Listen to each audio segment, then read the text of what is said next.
Hong Kong is taking another step to gradually unwind stringent pandemic rules that have isolated the Asian financial hub.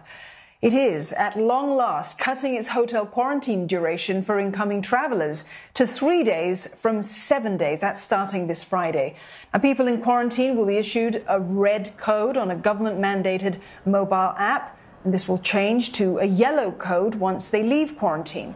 They will then need to undergo 4 days of what authorities are calling home medical surveillance. During this time, they are forbidden to enter high-risk premises such as restaurants and bars. But taking public transport and going to work are allowed.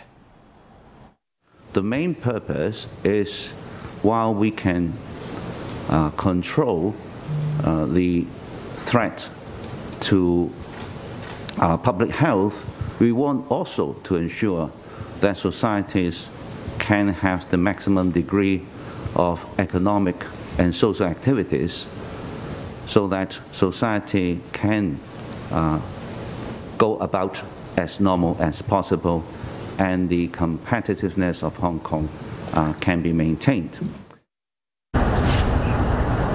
2 years since the pandemic began, Hong Kong is now setting the stage for eventual reopening of its international borders.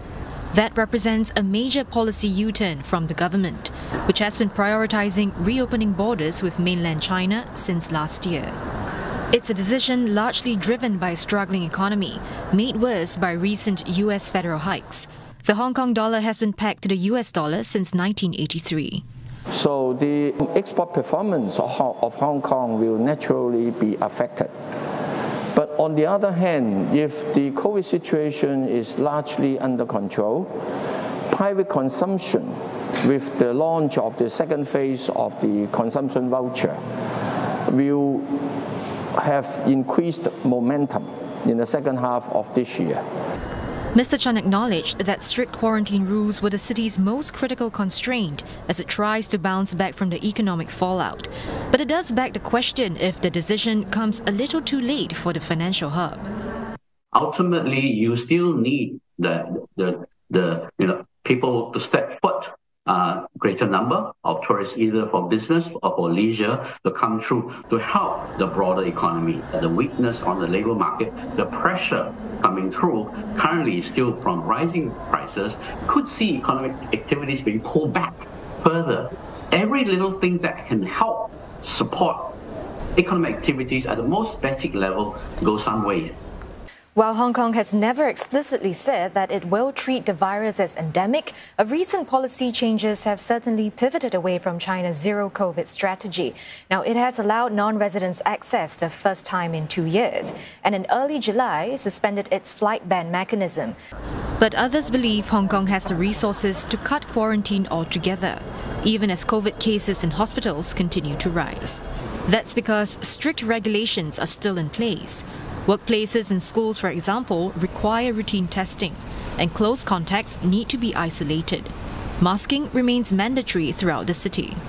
I don't think the travel restrictions will play a role in protecting the local healthcare system against a large surge in infections, because we have thousands of cases every day. Domestic measures are what's needed to keep those infections under some degree of control. The position we're in mid-2022 is that we have a combination of immunity from vaccinations and immunity from infections. And so I don't think COVID poses so much of a risk anymore compared to say 6 months or 12 months ago.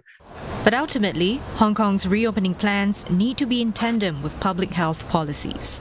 From a government standpoint, we'll have to look at the broader society in general. I think they prefer to calibrate it, and if it can move along incrementally and things can still be contained on the healthcare system, might still be that middle ground. This is really where it's calculated and has to be tweaked along the way.